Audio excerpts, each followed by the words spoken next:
Okay,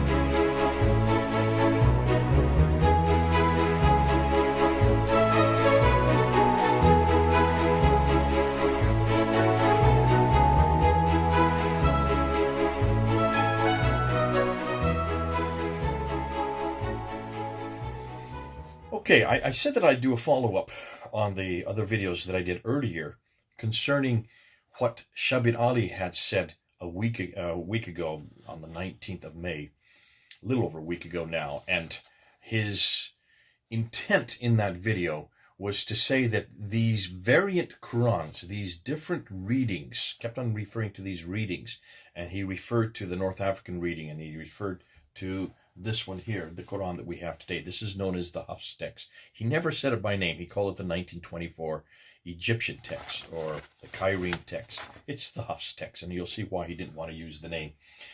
And he was saying that if you look at these different Qurans, they don't really change the meaning when it comes to doctrine, when it comes to belief, and when it comes to practice. And so he kept on wanting to refer to that, trying to make sure that we did not did not call these completely different Qurans, that they weren't saying thing. Because as far as he was concerned, they were all saying the same thing as far as doctrine was concerned. Taking from our line concerning our Bible, where we have said very clearly that in the variants that we have, the New Testament, on the Mark 16, verses 9 to 20, the Gospel of John, chapter 7, verse 53 to John 8:11, the woman caught in adultery, and 1 John chapter 5, verse 7 and 8. Those variants that are well known, we've talked about them. They've been around since the 1800s. This is not new material. And our comeback always has been, and rightly so, that when you look at those verses that have been added into Mark and John and in 1 John, there's nothing there that is not found elsewhere. There's no new doctrine. There's no new belief. And so he was trying to take that line and say, when you look at the Wash, he didn't call it the Wash, he just called it the North African edition. When you look at the Quran we have today, there's not really any difference. And he was very clear that this did not add anything to the Quran. Now what I want to do now is move on from that and look at what he didn't say, because that was only the first 2 to 3 minutes of a 12-minute video. I want to look at the next 9 minutes, because he made an awful lot of, he exposed himself, and you can see that he was very cautious throughout the video. He wanted to make sure that he could not be pushed into a corner, and that's understandable, because this is something that Shabir has had to work with, my goodness, for quite a few years. I've been engaging with Shabir since 1998, so since the last century, when we had our first debate. We had another one in 1999, another one in 2000. The last one I've had with him, the 6 debates I've had with him, was in 2014 on this very issue, which is fascinating, because you can see he hasn't moved since 2014. What he is trying to do, and this is something that we need to realize, he's trying to be very careful, because after the 2014 debate, when I really hit him strong with the consonantal variants of these 6 different manuscripts, and I introduced, these are the manuscripts that came from the doctorate put out by Dr. Dan Brubaker, which he got in 2014, and I introduced the Topkapi, the Samarkand, the Maitel manuscript. I introduced the Petropolitanus, the Husseini, and the Sana'a manuscript. Those 6 in 2014. At that time, I mentioned that there were substantial differences, about 800, that Dr. Dan Brubaker had found. And he was not prepared for that. He did not know how to answer that. He spent 19 minutes talking about the number 19, as I said earlier. Now we're in 2020. We're 6 years later, and this has come up. It's been a problem. It's been an albatross around his neck. He has to deal with these different Qurans. When Hatun and I, Hatun actually was the one that did all the work. All I did is get up on the ladder with her and help her expose this there at Speaker's Corner back in 2016. And when we held up those Qurans, that's why I put that video up to remind you. We did it actually more than once. I thought we'd only done it once. We'd done it 3 times, it looks like. And that's why I'm wearing different shirts at different times. When we held up those Qurans, and the reaction we got from the Muslims, because it was so devastating for them, because they had never heard that there are different Qurans. You can see that all this is coming back on Shabir Ally, and he's got to answer about this. He's got to come up with some conclusion. And so that's why he put this video out just a week ago, to help people understand what we're talking about. And to be fair, Shabir was trying to be as honest as he could, but he was choosing his words wisely. So that's where I want to go into now. I want to look at the next 9 minutes that he talked about, And I'm not going to play the whole 9 minutes. You can go watch the video yourself. I'm going to quote him, and I'm going to try to give you the minutes where he said it, so you can go look and make sure that I am quoting him correctly, because I don't want to misquote him. And after he talked about these 10 different recitations that they don't refer to beliefs or practice, notice the word he kept on using is recitation, recitation. And that's really where he wanted us to focus on. He really wanted us to focus on recitation.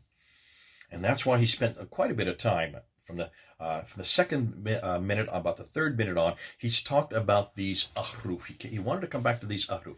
What he's saying, and this is what Muslims are all saying, and this is one reason why we need to be careful when we listen to Muslims when they try to explain their Quran. They would like us to stick to the Ahruf and the Qira'at equation.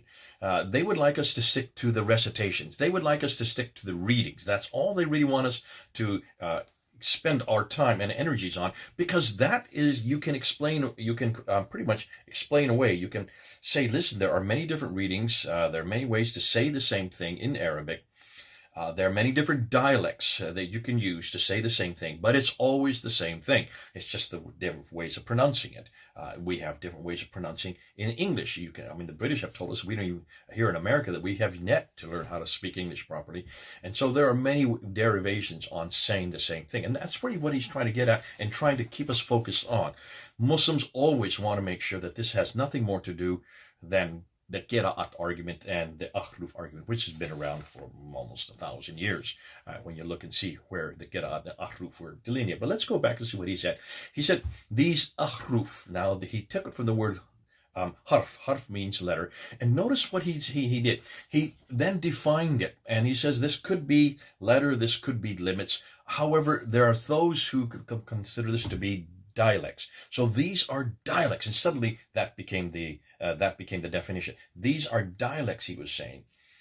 And he says the way you say it in the different dialects is fine, because remember, it's only those things that are sufficient for salvation, is what he said around the third minute, that we need to be concerned about. So if there's anything that you're saying in a dialectic way differently, or you're citing in a different dialect, if it goes beyond what is sufficient for your salvation. For instance, and notice what the example he gave. For instance, if you have in one case where they're saying there's one God, and then later on, or in another recitation, there are more than one God, and that's a swipe at us. He's confronting Christians because of our view of Jesus as God. Nonetheless, he's saying something that drastic, then we should be concerned. But there's nothing like that in any of these dialectical differences, these recitation, these readings. So you can see he's getting us focused on the readings. He said there were regional dialects during the time of Muhammad, and about halfway through the 5th minute. There are regional dialects, and so this makes sense. Now listen what he says there in the 7th minute, and this is what was fascinating. So the precise words, which are the vehicles through which the important teachings are being disseminated, were not so important. The teachings were important, but the precise words to preserve them were not of paramount importance. They did not trump in importance the need for the message of the Quran to be absorbed, to be practiced, and to be taught by others. And in fact, if the Prophet Muhammad, on whom be peace, had insisted on his followers that they should pay due importance to the wording of the Quran to get every letter and sound correctly, then that may have detracted from the focus on getting the message across and implementing that in the lives of new Muslims. The precise words were not important, just the teachings. Woo, that's quite an admission. I don't know if any of you picked that up if you watched it. And I'd like to know how Muslims would respond to that. So the precise words were not important, just the teachings. As long as you said the right thing, as long as you got the right belief, as long as you got the right doctrine, as long as you got the right practice, it didn't really matter how you said it, what dialect you said, or even how you pronounced it. If they spent all their time getting every word and every letter correct, that would detract from getting the message across, is what he's saying. So he's already admitted that there could be a possibility that the words were not the same. Well, that shouldn't surprise us too much, because remember, when Muhammad received each one of these revelations between 610 and 632, that 22-year period, he would then recite it every year to his followers, and they would memorize it. Sometimes they'd write it on bones, stones, and pieces of bark. There's no reason why he could have maybe. Did he recite it the same way every year? Was that the same way that was the angel Gabriel had given it to him? Is he would listen to the other reciters to make sure they heard it right? But who's to say he got it wrong? So you can see these are questions that can come up when you're talking about recitation. Recitation, by definition, is open to corruption. It's open to embellishment. It's open to accreting and deleting. That is the nature of the beast of recitation. And he admits that. In the 8th minute and about 8:45 into his talk, he repeats the saying and the teaching of the Quran without necessarily getting precisely the same words in which they were first delivered by the Prophet Muhammad, on whom be peace. So there was this period in which Muslims had the opportunity to teach others the Quran without insisting on the precise words. But then it came a phase when, if we allow this to continue ad infinitum, you can imagine that somebody gives it in their own words, and then somebody else gives that new summary in their own words, and then the third person gives it in their own words. Then eventually the whole message can become diluted. The original words will be lost. Oh, so he was admitting that you could lose it if you have many people reciting it. And that was the reason, he said, that Uthman in 652 commissioned a committee to make the final text. Now, he jumped to that without even thinking through, and I would have liked him because at that moment, what he was admitting is this is open to a corruption. He's admitting corruption there. There could be corruption in the recited word. He's keeping our focus on the word. I want to get to text because that's going to come up, and that's where where his downfall is. So he's keeping us on this idea of recitation. He's keeping us on this idea of the Ahruf in the Qira, these readings, way you say it. These are just dialectical readings. However, he admits, you could get it wrong. There could be many different ways that you recited it. And that's why Uthman was commissioned Zaid ibn Thabit. So who's this Zaid ibn Thabit? Well, see, this is something he didn't talk about. And I would have loved to have talked about this. Who is Zaid ibn Thabit? Well, lo and behold, it turns out that Zaid ibn Thabit is the secretary of Muhammad. Hold on a minute. What do secretaries do? Do they recite what someone has said, or do they write down? Isn't that the job of secretaries, to write down what Muhammad said? So he had 22 years to write this down. Why didn't he write it down? That's a question we need to ask. That's something we could ask later on. Because by the time that Muhammad died, it was not written down. That is very evident when you go back to Sahih Bukhari. And this is why you need to come back to Sahih Bukhari. You need to come back to these two different pages. I'll put them up on the screen so you can see. You need to go back to Sahih Bukhari, volume 6, hadith number 509 and hadith number 510. Because that is where all Muslims have to go to find out how the Quran was compiled. There is the story. On this page, hadith number 509 is the 632, the recitation of what we know as the Abu Bakr recension, the recension of Abu Bakr. This is 632, between 632 and 634. Read it, and you need to see what it says here. It's very clear that the Quran had not been written down. What we see here, as we read through this, we see, and I'm just going to summarize it because it'll take too long to go through it, and I don't have that much time. It's very clear that when Muhammad died in 632, it had not been written down, and those who had memorized it, these are the companions who had memorized it, were starting to die. In fact, at the Battle of Yamama, 70 of them were killed, according to what the traditions tell us. Now remember, everything I'm going to tell you is on the traditions, but this is what Shabir Ally is dependent on. He's dependent on the same traditions that I'm referring to now, including this one. So here you have in 632 to 634, that 2-year period, sometime there was this Battle of Yamama where 70 of these reciters died. Now, that was so substantial that this caused huge alarm in the ranks, certainly amongst Abu Bakr and Umar, who was going to be the second caliph. They realized that there was a problem here, because if all the reciters died, there would be no Quran. They needed to get this written down, proving to me, and I hope you're picking this up, proving to me that recitation is not good enough. Why didn't Shabir Ally pick this up? Recitation is not good enough. Reading the different ahruf was not good enough, because you have to have it written down at some point so you know what to recite. There has to be something you have to memorize. There has to be something that you read. and that which you read has to be a written text. So you can see Abu Bakr and Umar saw something that Muhammad didn't see, that's something that Zaid ibn Thabit didn't see, because even Zaid ibn Thabit, when he was commissioned and he was given this task to do this, what does he say? How can I do that which the Prophet did not do? He says. In other words, how can I do something that the Prophet didn't even dare to do? He didn't write it down. And who are you asking me now to write what the Prophet didn't do? Nonetheless, he finally relented. And so he wrote it down, just alone. He wrote it down by going to all that had survived. He went to bones, stones, pieces of bark, and he wrote it down. And that was given to Abu Bakr, who then gave it to Umar, who then gave it to his daughter, whose name is Hafsa, or was Hafsa, one of the wives of Muhammad. Now, here's the big thing that I want to, I would have loved to sat there and talk this over with Shabir Ally. Okay, so you're talking about a written text. So now we're talking about a written text. We're no longer talking about recitation. Let's talk about that written text. Let's talk about that first recitation. Let's talk about that one that happened in 632.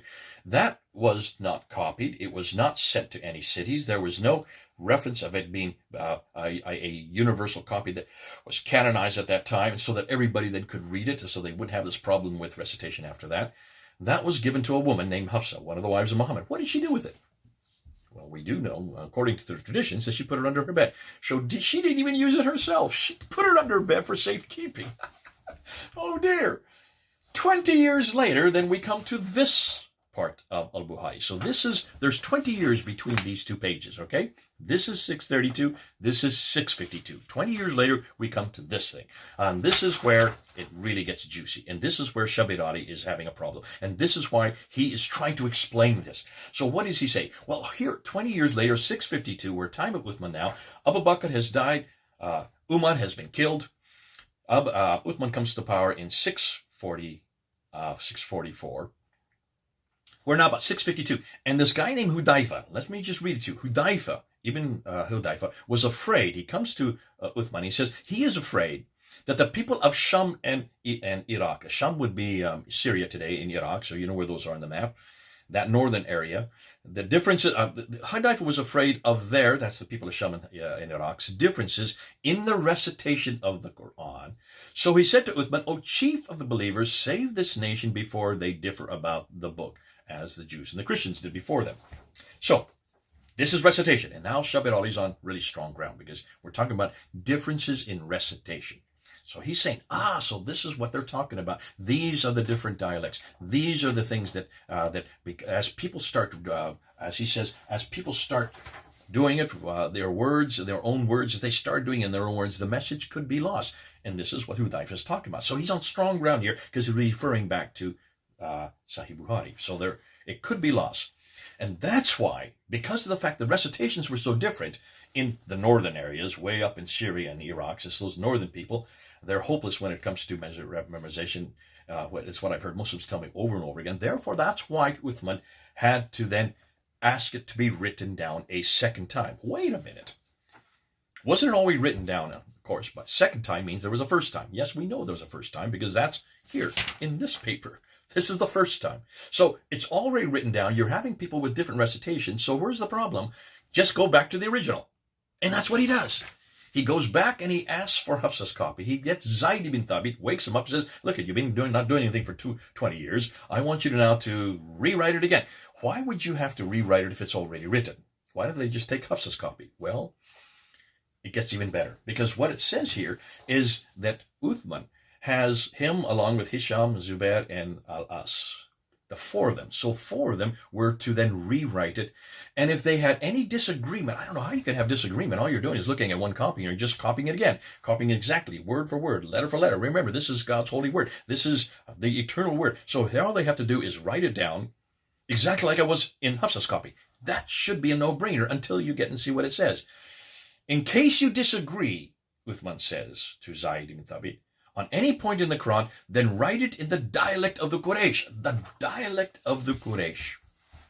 And here's where everything comes apart. Here's where everything comes screeching to a halt. And Shabir Ally didn't see this, and no one else seems to understand this, because how then, this is not a recitation anymore. This is a written text. In case you have any disagreement, write it. That means written down, Arabic in a written text. In the what text? In the Qurayshi dialect. Hold on a minute. Do any of you see what I see? Have you any of you picked this up? Obviously, Shabir Ally didn't see it, or if he didn't say it, because this is a real glaring problem. And nobody seems to understand this. How can you write something down, written down, in a dialectical text unless you have vowels? Because dialects, by definition in Arabic, require vowels and require dots, require dialectic differences. You need to have vowels. You need to have the dama, the little curlicue that goes above the word. That's the u sound. You need to have the fatha, the little slash that goes above the letters. That's the a sound. You need to have the kasara, which is the little slash that goes under the letters. That's the e sound. So u, a, e. You need to have those three vowels. You have short and you have long ones of those three. But those are the only three vowels that you have in Arabic. Those did not exist in 7th century. Take a look at all these manuscripts. Let me just put a few up here. Just take a look and see. Here, just take a look at these manuscripts here. Here you can see the Sana'a manuscript. Here now we'll show you the top copy. Let's look at the top copy. Can you see any vowels on any of them? Is there any dama? Is there any kasra? Is there any fatha? I don't see any. And even all of them, do you see any dots in them? Do you see any dots here in any of these manuscripts? Take a look. There's no dots there. So this was in the 7th, this is now the early 8th century that I'm showing you these manuscripts. These aren't 7th century manuscripts. These are 8th century manuscripts. Arabic didn't have, you couldn't read it. And that's why I gave that other video. I put that video up there so you can see what I'm talking about. There was no reference point, or there was no possibility to have a Qurayshi dialect written in a written text. Because not in the 7th century, but remember, when were these written? When were these documents, these 2 pages, Al-Bukhari, volume 6, 509, when were they written? 509 and 510. These were written in just before 870, between 850 and 870, the last 20 years of his life, when Bukhari finally died. That's the late 9th century. So here you have a real glaring error. Al-Bukhari did not realize, did not know, he didn't even know his own history. He certainly didn't know how Arabic, how it evolved. He didn't know that you cannot have dialectical differences in a written text, in a recited text. Yes, but not in a written text. And this is a written text. And here's where Shabir Ally comes undone. Can you then understand why you need to look at what he's not saying?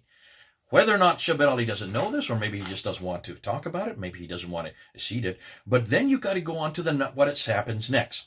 Then they took every one of these Qur'anic materials, so we're talking about manuscripts, okay, whether written in fragmentary manuscripts or whole copies.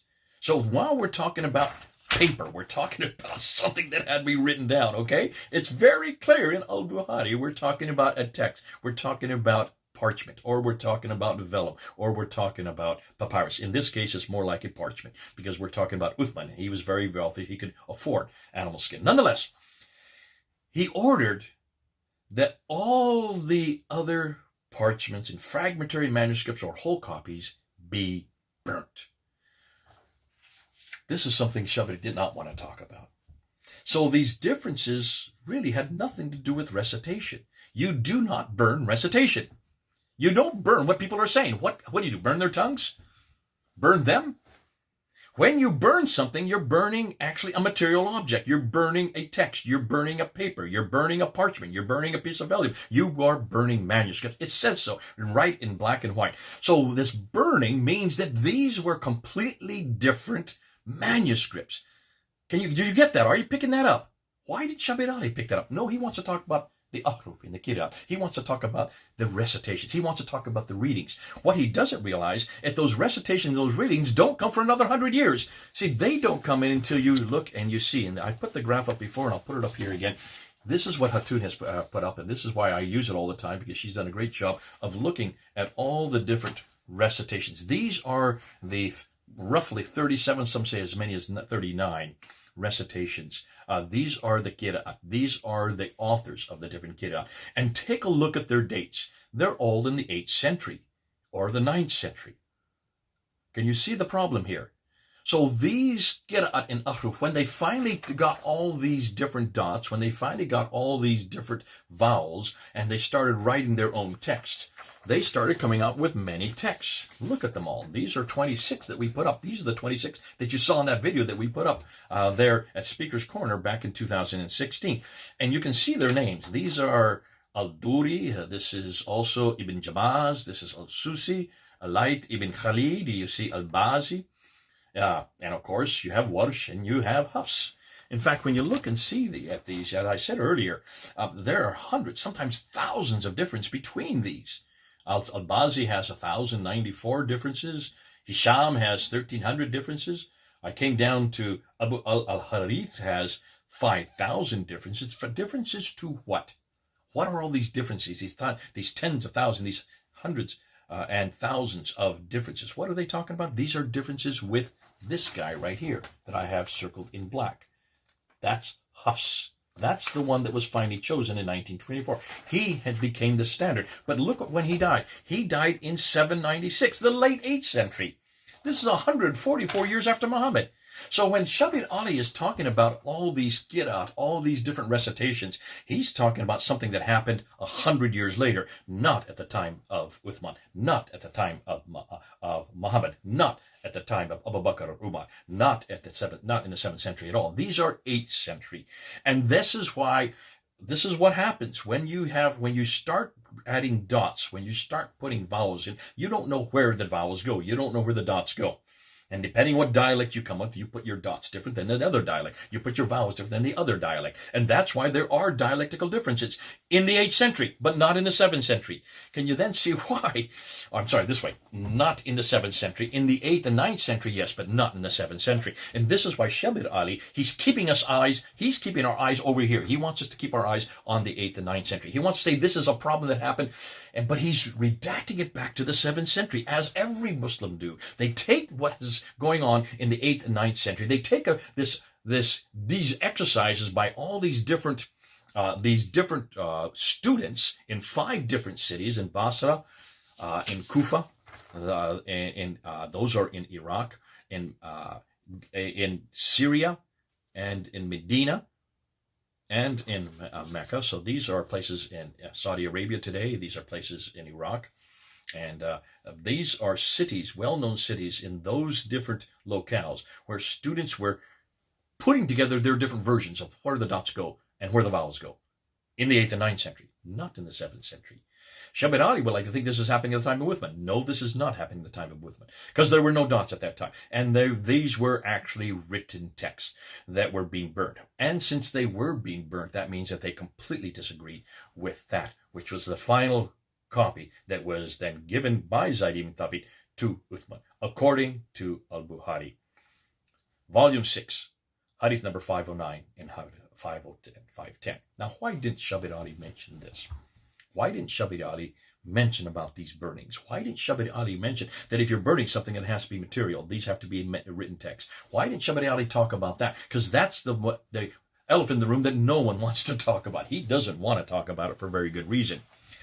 Because look what it says next. In the next thing it says is that Uthman then sent to every province one of these copies, not a recitation, not a reading, but a copy of this finalized, canonized text that was then created by Zaid ibn Thabit, Zubair, Alas, and Hisham. Can you see that Shabir Ally doesn't want to talk about this next thing? Because if you're sending him out to every province, most scholars and most of your traditions can claim that there are only 4 of these that were sent out, 4 copies. One was sent to Basra, one was sent to Baghdad, one was sent to Damascus, and one was left in Medina. But if they're provinces, if you're looking at provinces, Hutton brought this up when we were on the ladder many years ago, and she says, hold on a minute, how many provinces were there? So she looked back to find out where the provinces were, and she found out that there were 9 different provinces at the time of Uthman. If this is 652 at that time, you had Basra, Baghdad, Damascus, Jerusalem, Cairo, Alexandria, Aden, Herat, and Nishapur. Well, take a look. How many do you have? I count 9 fingers. 9 different provinces, 9 different cities. Every one of those 9 cities for the last 1400 years have been under Islamic control. And in the last century, Jerusalem has now been wrested from their control. But all of them for 1400 years, except for Jerusalem, are still under their control today. So where are those 9 copies? Now, I'm not going to demand the 9 copies. I would like to see where the 4 are, though. Basra, Baghdad, Damascus, and Medina. Where are those 4? Can you show me even one of those copies that were sent to those 4 cities or those 9 cities in 652? Can you show me one? See, Muslims can't come up with even one of them. That's what Shabir Ally doesn't want us to talk about. That's why he was He was trying to get us deflecting, and trying to get us to talk about only the Qira'at, the Ahruf. And you're going to hear Muslims do this all the time. Every time you hear Muslims who want to defend their Quran, they're not going to talk about the minutiae that you read in Al-Bukhari. But this is all they have to go on. They're going to try to keep it and spin it and spin it and spin it, that this is nothing more than different readings. This is nothing more than different ways of Al-Duri saying it this way, or writing it this way, or Warsh writing it this way, or Hafs finally writing it this way. And when you look at them, there's not really much difference. They don't change any belief. They don't change any practice. They don't change any doctrine. Well, actually, they do, but that's not really the big thing. That's really what he wants you to think about. That's really why they've had 1,000 years of these traditions, and that's why you will find these copies. That's why Hatun was able, and her team were able to find them.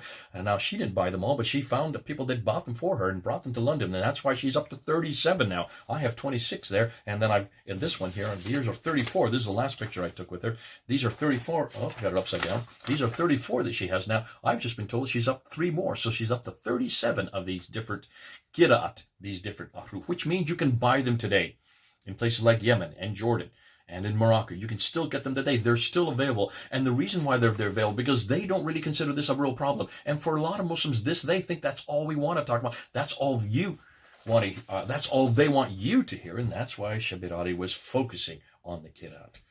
What he's going to have to do is talk about the elephant in the room. And sometime he's going to have to talk about the textual problems, the textual history of the Quran. I remember when I was just a year ago, I was there in London up on the ladder. You can see the video. I'm not going to put it up here because it takes about 30 minutes, where Mansour Ahmed got on the ladder with me when we were introducing Dan Brubaker's newest book, the only book, the first book on these 20 corrections. And the corrections we were introducing at that time were nothing to do with Qira'at, were nothing to do with Ahruf, although he thought they were.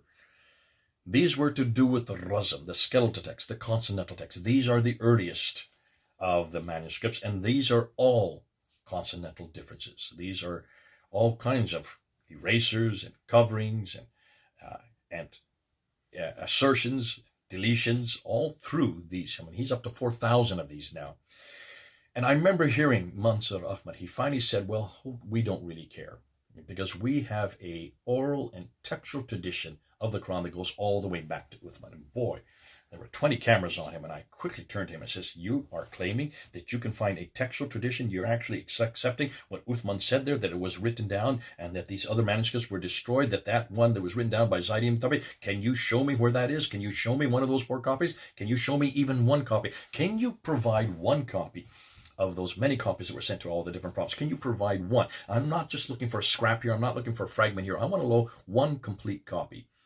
114 surahs. That is the same as this Quran that I have in my hand today. And he was quiet. You can see the video. We put it up there last year. He was quiet. He then wouldn't listen to the crowd. The crowd would say, give an answer. What's an answer? He wouldn't answer. And finally he said, you didn't listen to me. What I was saying is the first century AH, that we can come up with 97% of the Quran by first century AH. So that's not, see, the first century AH goes up to 719. That's the 8th century. That's well into the 8th century. That's almost 20 years into the 8th century. I said, and I gave him 2 extra years. I said, okay, by 721, can you show me one complete manuscript, 114 surahs, that you can date by 721? I'm giving him 2 extra years. And he says, I can come up with 97%. What he wasn't telling the crowd, and what we now found out later, and what we now looked at, is when you go up on Islamic Awareness website, that 96% that they're claiming, not 97, that 96% that they're claiming is really 63 fragments, sometimes minuscule fragments that they found here, and they found here, and they found there, and they found it, and they put them all together, and they've got 96% by 719. We're talking about, goodness sakes, you're talking about 70 years after Muhammad's death. So this is a good 60 years after Uthman. They can only come up with these fragments. What they don't know is we've looked at those fragments. And those fragments are not from 719. I'm not going to tell you what I know now. We're going to do a whole series on this, so that's something yet to come. But we can pretty well know that there was no Quran at all. Not any manuscript that is 114 surahs from the first century of Islam. Mansour could not answer that on the day, and that's why he hasn't come back to us since then. Shabir Ally did his best to try to get us focused on the Qira'at, to keep us on the recitations, to keep us on the readings, to make sure we didn't talk about the consonantal text, the stuff, the material that Dan Brubaker's coming up with. This is why Dan Brubaker's material is absolutely essential. In this next month, in June, he's coming out with his second book, looking at a whole nother slew of these manuscript variants. These are consonantal variants. Make sure you understand, when Muslims are talking about Qira'at and Ahruf, they're talking about the much later 9th, 8th and 9th century Ahruf in Qira'at. They're talking about these readings, these differences in the way you read it. Dan's not talking about that. He's talking about the time of Uthman, the time of the late 7th century, the time of the early 8th century, when there are no dots, when there are no vowels. That's the most damaging material, because that means that these are completely different writings. These are completely different texts. These ones you have to burn if they disagree. Dan Brubaker has found over 4,000 of them. Can you then understand why this is getting more and more difficult with Shabir Ally? This is the man that used to claim that the Topkapi, the Samarkand, the Matil, those three were exactly the same as the Quran we have today. When I started debating him back in 1998 in the last century, he used to claim that all the time. He no longer claims that. And instead of actually accepting that there is no manuscript, none of these go back to Uthman, none of them are from the 7th century, none of them are complete, they don't even agree with each other, they don't agree completely with the Quran we have today. What he's trying to get us focused on is the readings, the recitation. And that's what my takeaway is from this video that he put up a week ago. He is scared to death because sooner or later he's going to have to start talking about the consonantal text. He's going to have to talk about those earliest manuscripts, which have no readings, which have no recitations. And he's going to have to explain to us, why are they different? And therefore, he is going to have to, at some point, answer the million-dollar question. So when was the Quran finalized? When do we get a complete Quran? Give us a date. Show us the manuscript. Show us the...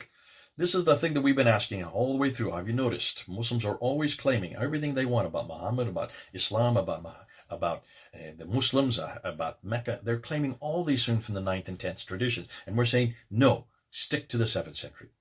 Have you noticed all these videos that I've been putting up? This is stick to the 7th century, stick to the time that Muhammad lived. Look at the century he lived and prove to us that there was an Islam. Prove to us that there was a Muhammad who is just like the traditions you're talking about in the 9th and 10th century. Prove that he lived in a place like Mecca, as the 9th and 10th century say he did. Prove that there were people called Muslims and there was a religion called Islam before 690, the late 7th century. Prove that there was a Quran. This is the same thing we've been talking about. I haven't changed my tune since January of this year. I'm still talking about the 7th century. Prove to me that there is a Quran, Shabir Ally, that is just like this book. Don't talk to me about the recitations. Don't talk to me about the Qira'at and the Ahruf from the 8th and 9th century. Talk about the 7th century. Where is this Quran in the 7th century? Boy, I've been asking this since 1998. 22 years ago I asked this. I'm still asking it. Can you then understand why he is being put into a box? Bless him. He has to say what he has to say. Bless him. He's trying his best to be as honest as he can. I'm so glad I'm not in his shoes. I'm so glad I'm not having to defend this book. I'm so glad I don't have to defend the claims that Muslims make about this book. Nonetheless, we don't have to make those kind of claims because we know our Bible is not an eternal book. It is not written on eternal tablets that sit in heaven. We know exactly where it came from. We know who wrote them. We give the names of the people who wrote them. Therefore, we've passed this test. We don't have this problem. We don't have to try to get people off on something else that we don't want to talk about. Thank God for the Bible, folks. I hope you're getting it. And let's see Shabir Ally come all the way home. He's got to realize this is not a book you can defend. This is not from God. This is not from eternal tablets. It's not even from Muhammad. It's not even from Uthman.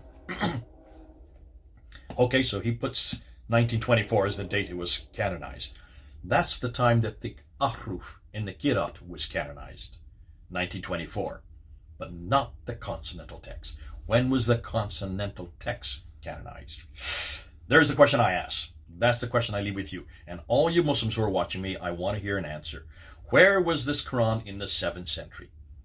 Where is this Quran in the 7th century at the time of Uthman, 652? Show me. Remember, I've been asking, where's Muhammad? Where's Islam? Where are the Muslims? Where's Mecca? Where's the Quran? Okay, this is Jay. Over and out. God bless you. I've got to get to sleep. It's now 3:30 in the morning. You can hear the train going by. We'll see you in the morning.